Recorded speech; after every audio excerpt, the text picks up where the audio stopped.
9/11 based on the collapse of the Twin Towers in Building Number 7.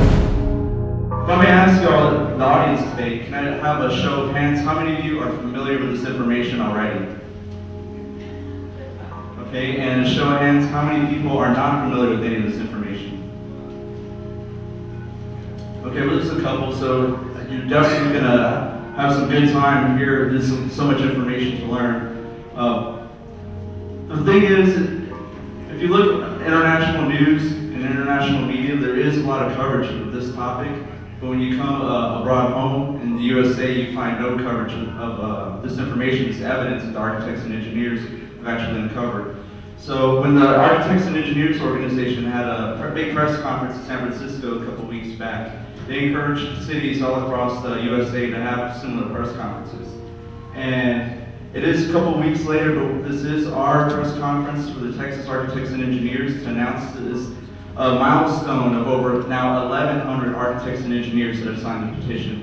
So the numbers are growing. This movement is gaining speed, it's gaining momentum, and it's growing stronger each and every day. And as we continue on, we're going to find, you shouldn't be surprised if we do actually get a new investigation. If you look at the work of NYC CAN in New York City with over 80,000 petition signers in just New York City alone.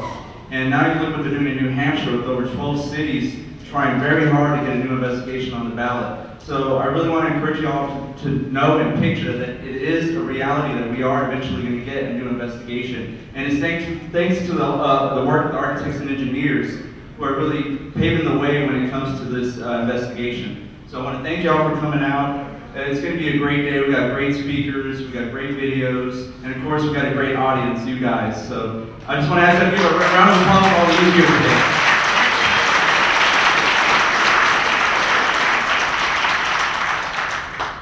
And I'm sorry I didn't introduce myself. I am Matthew Medina with We Are Change San Antonio. We Are Change is a grassroots organization that information, education, and events. So that's who I am.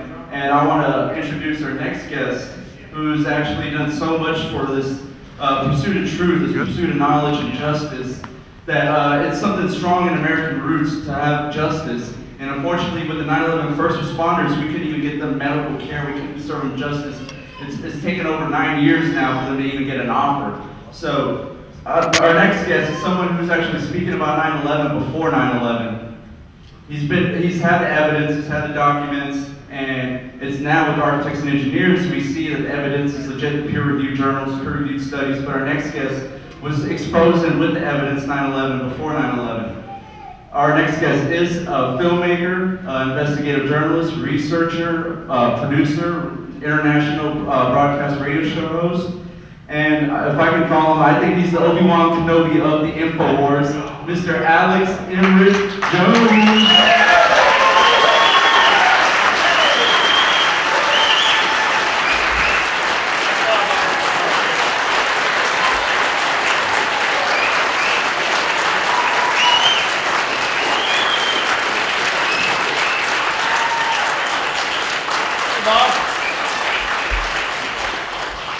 Well, I was excited when they invited me down here last week, and it's just wonderful to know that in 50 states across the United States, people are meeting together and having this public event, this press conference of the alternative media at 9/11 Truth to challenge the official fable, the conspiracy theory that is the 9/11 attacks of 8.5 years ago.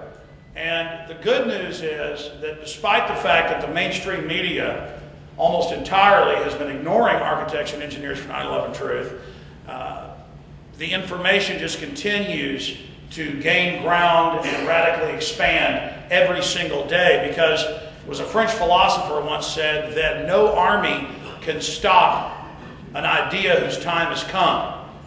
And we now see the mainstream media more than ever not just trying to ignore what we actually have to say, but demonizing us. In the last 8 years of 9/11 Truth, we see the most expansive attacks and demonization campaigns in our history going on now because we're a danger to the system. It was Mahatma Gandhi that said that first they ignore you, then they laugh at you, then they attack you, then you win. And we're really entering that phase where they've tried to ignore us, then they tried to laugh at us, now they're attacking us, and we are winning. The problem...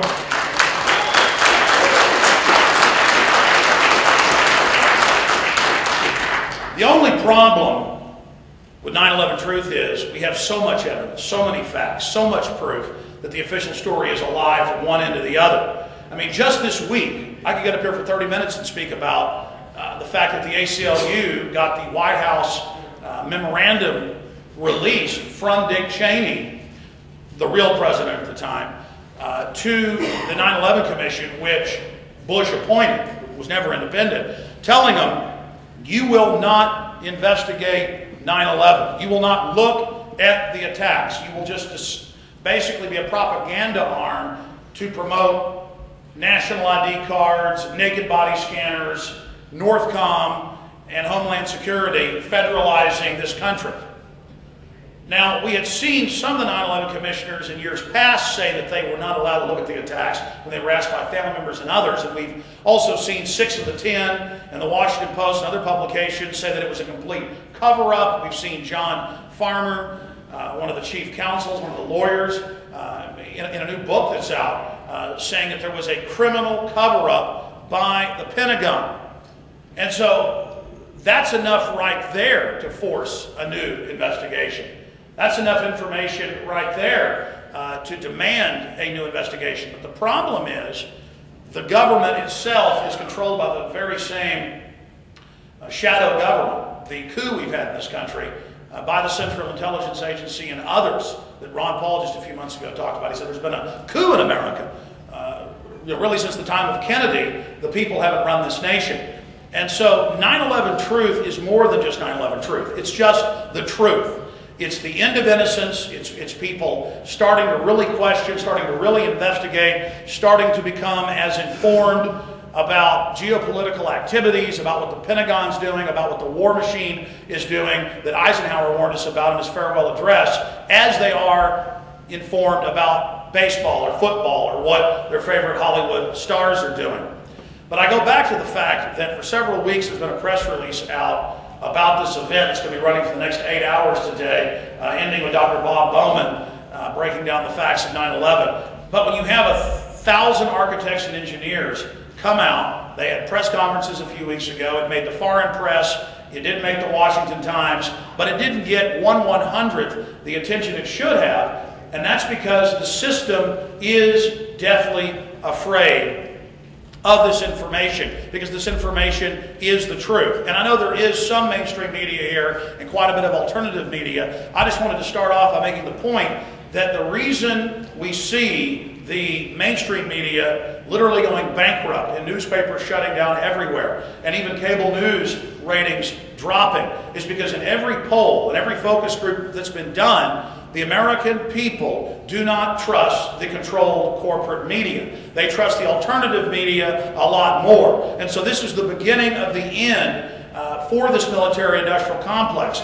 They finally have gone from the previous mode of ignoring us and being full of hubris and calling us tinfoil hat wearers to now openly coming out and saying under the White House cybersecurity plan started by Bush, now being forced through Congress, now in the Senate by Barack Obama, that they will try to shut down the alternative media.